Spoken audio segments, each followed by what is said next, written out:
చెప్తున్నాడే ఆ పక్కన సున్నా చేర్చడం రాదు పిల్లవాడికి అని చెప్పి ఆ సున్నా కూడా అమ్మవారే పెట్టుకుని అతను ఐం అనే బీజాక్షరాన్ని చేసినట్టుగా అన్ని విద్యలు ఇచ్చేసారు అమ్మవారు.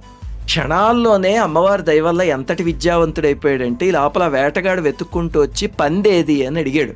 చెప్తే పందికి చేటు, చెప్పకపోతే అబద్ధం చెప్పినట్టు. అప్పటికప్పుడు అమ్మవారి స్ఫురణతో కవిత్వం చెప్పాడు వాల్మీకి మహర్షిలాగా. యాపశ్యతి నసాబ్రూతే యాబ్రూతే సానపశ్యతి అని. అంటే చూసిన కన్ను మాట్లాడలేదు, మాట్లాడే నోరేమో చూడలేదు, ఏం చెప్పమంటావు అని చమత్కారంగా అన్నాడు.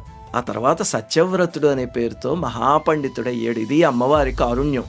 మనం పిల్లలకి అన్నీ నేర్పిస్తాం, అక్షరాలు నేర్పిస్తాం, అంకెలు నేర్పిస్తాం, మ్యాథ్స్ నేర్పిస్తాం, ఫిజిక్స్ నేర్పిస్తాం, కంప్యూటర్ నేర్పిస్తాం, అన్నీ నేర్పిస్తాం. వాటితో పాటు భగవంతుడి పాదాలు ఎలా పట్టుకోవాలి అనేది నేర్పించండి. రేపొద్దున మనం లేని నాడు వాళ్ళకి దిక్కు ఆ భగవంతుడి పాదాలు మాత్రమే. శ్రీమాత్రే నమః.